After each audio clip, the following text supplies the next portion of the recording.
Assalamualaikum warahmatullahi wabarakatuh. Waalaikumsalam warahmatullahi wabarakatuh. Selamat berjumpa Pak Lutfi. Ya, kita sehat ya? Alhamdulillah Ya, sehat-sehat. kok kelihatannya segar siang hari ini. Ya, sehat Mbak.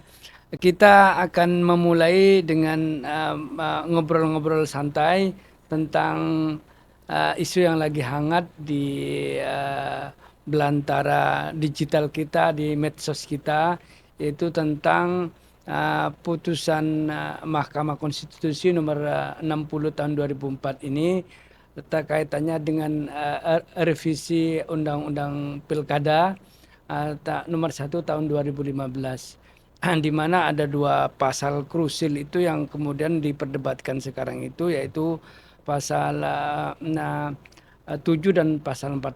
Satu kaitannya dengan threshold, yang kedua dengan usia calon kepala daerah. Kalau kita melihat yang kita ketahui, putusan Mahkamah Konstitusi itu kan final and binding. Jadi harus dilaksanakan. Karena itu maka kemarin DPR itu ada respon setelah keluar putusan Mahkamah Konstitusi nomor 60, itu DPR langsung mengadakan rapat untuk RUU. Um, RUU Undang-Undang Pilkada ini. Kira-kira kalau menurut Pak Lutfi itu setelah ada putusan Mahkamah Konstitusi ini, semestinya DPR itu bagaimana sebagai sesama lembaga negara ya. Ya, jadi gini Pak, saya dudukkan dulu ya. Jadi ada dua putusan sebenarnya yang disebut Pak Mahir tadi. Pertama putusan 60 2024 itu, yang kedua putusan 70. Yang putusan 60 bicara kaitan dengan threshold, Threshold ya. yang Nah, putusan 70 kaitan bicara dengan batas usia ya. batas usia ya. Ya. Nah, dua itu yang sekarang sedang rame. Sedang ramenya itu karena eh, DPR ditengarai tidak menindaklanjuti putusan itu. Nah, tadi dipertanyakan apa yang seharusnya dilakukan oleh DPR. Kalau menurut saya Pak Mahir, memang DPR harus menindaklanjuti putusan, tetapi tindak lanjutnya harus benar. Nah, sekarang yang menjadi persoalan tata negaraan adalah ada putusan MK, tetapi tindak lanjutnya DPR tidak mengikuti putusan MK. Nah, persoalannya ada di situ. Nah, itu yang sebagian pihak, termasuk orang-orang hukum tata negara, menyebut tidak benar apa yang dilakukan oleh DPR karena tidak mengikuti putusan Mahkamah Konstitusi. Padahal tadi sebut Pak Mahir menyebutkan putusan MK adalah final and Final dan binding. unbinding. Artinya harus diikuti oleh Mestinya bagaimana Pak? beberapa negara. Sikapnya DPR itu, bentuk penindaklanjutannya itu bagaimana? Apakah dia merevisi undang-undang atau bagaimana? Kalau ini kan, kalau saya lihat ini kan bukan merevisi undang-undang sesuai dengan norma yang dikeluarkan oleh MK, tetapi dia malah kayak membuat undang-undang baru itu loh. Nah, mestinya DPR kalau toh harus merevisi undang-undang adalah merevisi undang-undang sesuai dengan norma yang digariskan oleh putusan MK. Nah, contoh misalnya batas usia. Nah, batas usia itu kan ada irisan lagi putusannya MA yang menguji PKPU, peraturan KPU itu berkaitan dengan penetapan batas usia. Nah, yang satunya putusan MK adalah menguji undang-undang. Nah, dua putusan ini sebenarnya bertolak belakang ya. Yang MK menetapkan batas usia 30 tahun itu dihitung dari saat penetapan calon. Nah, kemudian yang MA putusannya di pengujian PKPU menyebut batas usia 30 tahun itu dihitung pada saat pelantikan. Pelantikan, ya. Nah, mana yang harus diikuti dalam konteks DPR merevisi undang-undang secara hukum tata negara adalah putusannya Mahkamah Konstitusi. Kenapa begitu? Karena putusan MK itu menguji konstitusionalitasnya Undang-undang, undang-undang. ya, Nah, undang-undang. putusannya MA kan menguji PKPU, di mana PKPU itu bagian dari turunan undang-undang untuk melaksanakan undang-undang. Oh, Nah, berarti kalau begitu ya DPR yang menyikapi pilihan dia lebih memilih kepada putusan MA ini secara ini keabsahan hukumnya bagaimana ini? nggak tepat, itu tindakan yang keliru Pak Mahir. Karena itu diprotes oleh banyak orang. Kenapa? Eh, Meskipun putusannya Mahkamah Konstitusi yang kaitan dengan batas usia tadi itu diletakkan di dalam pertimbangan hukum, tetapi itu menjadi bagian satu kesatuan dengan amar putusan. Nah, maksud saya begini, meskipun Mahkamah Konstitusi menyebut bahwa 30 tahun dihitung dari pada saat penetapan calon begitu, Ya putusan MK ya. putusan MK dituangkan di dalam pertimbangan hukum, itu bagian dari putusan yang harus diikuti. Harus Ya, dilaksanakan ya. harus dilaksanakan. Karena itu kalau misalnya ada putusan MA yang menguji PKPU itu berbeda dengan itu, DPR harus menindaklanjuti putusan MK. Karena Berarti putusan MK itulah yang disebut sebagai norma yang konstitusional. kalau putusan MA berarti norma apa ini? Apa masuk dalam kategori norma konstitusional apa norma bagaimana? Karena Nah, ini kan yang saya tahu ini kan kalau dilihat dari hierarkinya itu putusan MK jelas lebih tinggi. Ya, karena ya, MK itu kan menguji undang-undang apakah sesuai dengan undang-undang dasar. Padahal kalau MA itu kan PKPU apakah bertentangan dengan undang-undang kan begitu kan? ya, Ini mestinya apakah dengan adanya putusan MK ini, putusan MA mestinya dikesampingkan apa bagaimana? Tapi faktanya DPR kan juga malah milih putusan MA itu iya. bagaimana ini? Kalau dalam konteks legislasi, ini yang di legislasi DPR yang dibuat adalah undang-undang, maka rujukannya adalah putusan Mahkamah Konstitusi. Ingat yang diuji MA itu adalah PKPU, peraturan Betul, KPU. PKPU. Nah, karena itu maka ketentuan norma yang harus diikuti adalah rujukan kepada apa yang digariskan oleh Mahkamah Konstitusi. Misalnya berkaitan dengan batas usia, dihitungnya dari mana? Yang ikuti apa yang digariskan oleh Mahkamah Konstitusi. Nah, itu yang disebut konstitusionalitas normanya. Nah, kalau misalnya menyimpang dari itu, berarti norma yang menyimpang itu kan inkonstitusional karena konstitusionalitas sudah digariskan oleh MK mengikuti putusan yang seperti ini. Nah, gini. Nah, persoalannya begini, ketika perdebatan yang mengemuka itu eh, ada salah satu yang mengatakan karena putusannya MK itu yang menyebutkan demikian itu dituangkan dalam pertimbangan hukum. Betul. Nah, tempo hari saya juga ditanya Pak Mahir oleh mahasiswa, Pak, apakah pertimbangan hukum itu mengikat? Saja pertimbangan hukum MK itu juga mengikat. Ya. Itu satu kesatuan dengan putusan, nggak bisa diabaikan. Contoh misalnya, contoh MK dulu mengeluarkan putusan yang ketika menguji Perpu, meskipun putusannya amar putusannya tidak dapat diterima, tapi pertimbangan hukumnya menyebut bahwa MK berwenang menguji Perpu.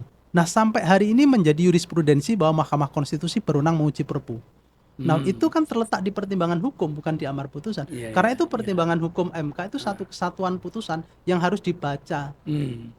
Eh, Kalau ini bicara tentang Perpu ya. Nggih, nggih. Perpu kira-kira mana mestinya DPR ini menyikapi apa putusan MK nomor 60 ini? Apa dia merevisi undang-undang atau mau bikin Perpu? Bagaimana? Oke. Ini mestinya bagaimana ini? Ya, yang tepat ya merevisi undang-undang, Pak. Kalau ini dikeluarkan Perpu tidak tepat. Perpu itu untuk keadaan genting, ikhwal kegentingan yang Kegentingan memaksa. ya, ya. Ini nggak ada aspek kegentingan Oh, itu. barangkali dianggap genting juga. Ini karena genting kan juga apa gimana Iya, parameternya. parameternya genting itu. Lah, eh ini agak menyimpang menjadi perbincangan Iya, Perpu, Pak ya. ini kan juga ada sambungannya Ya. kan DPR itu di dalam merespon putusan MK terutama yang 60 ini kan kalau yang berkembang di para perdebatan akademisi itu bisa dengan merevisi undang-undang atau dengan mengeluarkan Perpu. Oke. Nah, itu loh. Saya setuju yang pertama, Pak, Ya. merevisi undang-undang. Jadi undang-undang yang tidak tepat atau ada norma yang dibatalkan atau ada norma yang tidak sesuai, maka tinggal direvisi mengikuti putusan Mahkamah Konstitusi. Makanya kan ada ketentuan daftar kumulatif terbuka kan, salah satunya adalah adanya putusan Mahkamah Konstitusi. Nah, jadi putusan MK itu bisa sebagai dasar untuk DPR merevisi undang-undang menyesuaikan dengan putusan MK. Nah, itu satu. Yang kedua tadi, bagaimana kalau ditindaklanjuti dengan Perpu? Saya yang berpendapat tidak tepat, Pak. Kalau misalnya DPR itu tetap bersikukuh dengan rancangan undang-undang yang digagas sekarang ini, yang cepat, ini kan responnya cepat sekali ini. Kalau dilihat itu kan Sehingga kita merasa aneh dan uniknya DPR itu dalam merespon putusan MK nomor 60 ini rapatnya sehari. Ya, mulai Ya. dari pagi sampai malam ini rampung untuk diajukan ke paripurna. Ya. Ini begitu respon cepatnya. Padahal undang-undang tentang ketenaga kerjaan, RUU tentang kekerasan itu lama sekali Ya. Ini kalau misalnya tetap bersikukuh DPR dengan RUU yang mengadopsi pasal-pasal yang dari putusan MA ini, kira-kira bagaimana DPR ini? Apa bisa nggak dikategorikan DPR ini membangkang terhadap putusan Mahkamah Konstitusi? Iya. Kalau itu tidak mengikuti putusan Mahkamah Konstitusi, Pak, ya disebut sebagai pembangkangan konstitusi. Mahkamah Konstitusi kan lembaga yang menginterpretasikan konstitusi, penafsir sah konstitusi. Putusan-putusannya disebut sebagai bagian dari the living law constitution.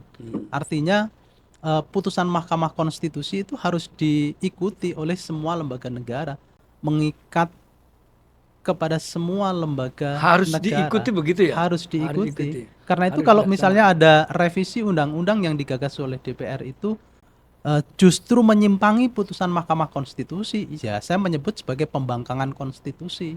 Itu nggak boleh. Kalau terjadi pembangkangan konstitusi ini, kira-kira apa konsekuensinya dari perspektif ketatanegaraan? Ya, misalnya kaitan dengan konteks yang sekarang, Pak ya. Kalau pertama begini, nanti akan ada kebingungan dari penyelenggara pemilu ya, misalnya KPU. Dia mau ngikuti undang-undang atau ngikuti putusan MK. Artinya bisa terjadi ketidakpastian hukum begitu Ah, ya? mau Hmm. ngikuti undang-undang atau ngikuti putusan MK. Pada satu sisi putusan MK adalah final dan mengikat, Ya, yang mengikat kepada semua lembaga negara termasuk KPU yang KPU harus ya. mengikuti. Pada sisi lain ada undang-undang yang disahkan DPR tapi normanya bertentangan dengan putusan Mahkamah Konstitusi. Nah, kalau pendapat saya hari ini KPU harus mengikuti putusan Mahkamah Konstitusi. Satu, yang kedua, peraturan-peraturan KPU yang dibuat harus disesuaikan dengan putusan Mahkamah Konstitusi. Nah, yang ketiga, kalau toh terjadi demikian, implikasinya panjang. Terjadi demikian yang saya maksud adalah terjadi DPR mengesahkan revisi undang-undang yang isinya menyimpangi putusan MK. Implikasinya panjang, Pak. Ini kan kalau sampai DPR itu mengesahkan RUU ini menjadi undang-undang, kan undang-undang juga harus dilaksanakan. Ya, Kan KPU itu bagian dari pelaksana undang-undang, ya, ya. Terutama dalam undang-undang pilkada ini, pemilihan ya, kepala daerah ini. Kira ini kan satu sisi ada putusan Mahkamah Konstitusi, satu sisi ada undang-undang baru. ya, Ini kira-kira bagaimana ini posisinya KPU ini? ya. Eh,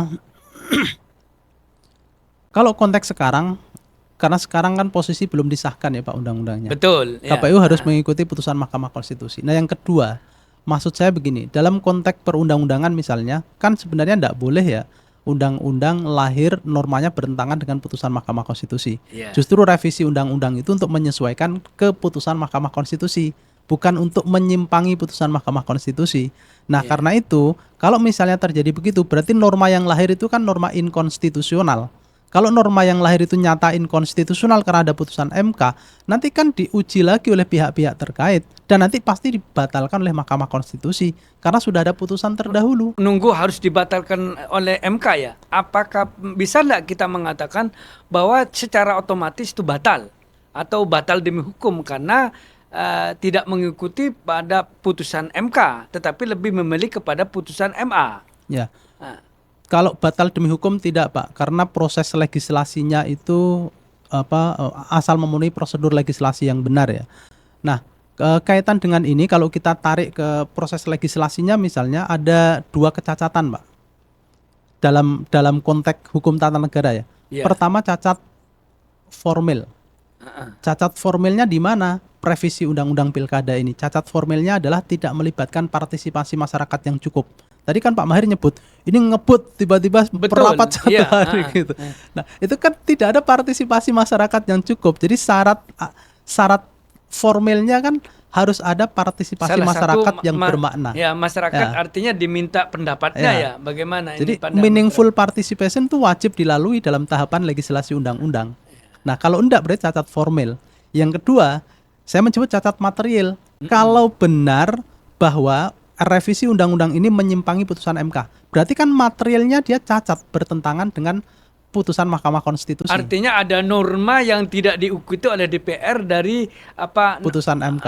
MK. Iya, berarti kan ada dua kecacatan di situ. Eh. Lah kalau nyata dua cacat begitu, ini undang-undang nanti disahkan sudah langsung masuk ke Mahkamah Konstitusi untuk diuji. Pasti itu Pak untuk membetulkan. Oh, Gitu. begitu ya. Ya. Ini begini Pak Lutfi, ada sebagian dari anggota DPR yang mengatakan ini MK sudah ultra pituta. Ya.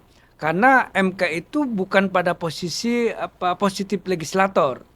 Yang dari putusan yang di dalam salah satu amar putusan 60 itu mereka menilai ada putusan MK yang membuat norma baru.